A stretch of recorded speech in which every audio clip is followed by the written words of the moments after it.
কেউ যদি বলে আমাদের এখানে ফর্ম ফিল আপ করুন আমরা দেব, কোনো না জেনে ফর্ম ফিল আপ করবেন না।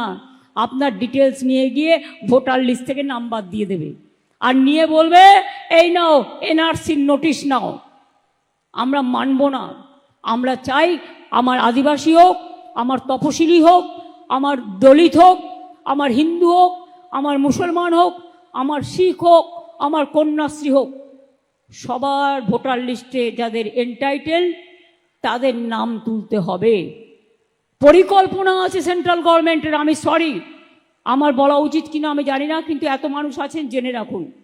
যারা ভাবছেন আপনার এপিক কার্ড আছে আর কিছু করতে হবে না, নিয়মটা পাল্টে দিয়েছে। নতুন করে আবার নাম তোলার চক্রান্ত চলছে। ভোটার লিস্টে নাম আছে কিনা আগের লিস্ট দেখলে হবে না, নতুনভাবে গিয়ে ক্রস চেক করতে হবে। আর যাদের এখন 2002 সালের আগে জন্ম হয়েছে, 2002 সাল পর্যন্ত বলছে তাদের বাবা মায়ের বার্থ সার্টিফিকেট লাগবে।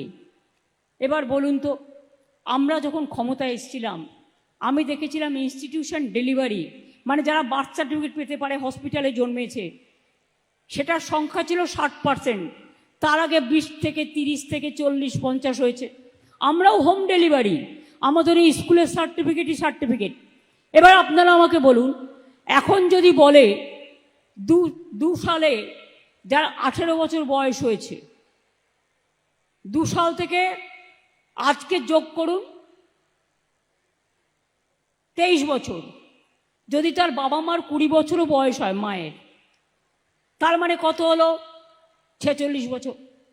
সেই 46 বছর আগেকার বাবা মায়ের বার্থ সার্টিফিকেট জোগাড় করতে হবে। কজনের আছে? কজনের আছে? যারা বলছে তাদের আছে তো? জিজ্ঞেস করুন, যারা আইন করছে তাদের আছে তো? তারা সোনার চামচ মুখে দিয়ে জন্মগ্রহণ করেছেন, তারা কি করে বুঝবে খেটে খাওয়া মানুষের কথা, গরিব মানুষের কথা? বলছে বাংলা ভাষা বলে কোনো ভাষাই নেই। তো রবীন্দ্রনাথ ঠাকুর কোন ভাষায় কথা বলতেন? স্বামী বিবেকানন্দ কোন ভাষায় কথা বলতেন? রাজা রামমোহন রায় কোন ভাষায় কথা বলতেন? ঈশ্বরচন্দ্র বিদ্যাসাগর কোন ভাষায় কথা বলতেন? বিরসা মুন্ডা, রঘুনাথ মুর্মু তার নিজের ভাষায় কথা বলতেন। প্রত্যেক মানুষের একটা ভাষা আছে, ভাষা তার সম্মান, ভাষা তার গর্ব। নেতাজি সুভাষচন্দ্র বসু কোন ভাষায় কথা বলতেন? আর বলছে বাংলা বলে কোনো ভাষাই নেই। অপদার্থগুলো, এদের কি বলবো বলুন?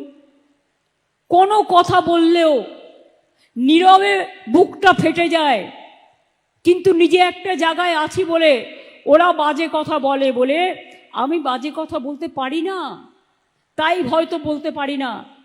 এর জন্য আমরা দুঃখিত, আমরা মর্মাহত, আমরা শোকাহত, আমরা স্তম্ভিত।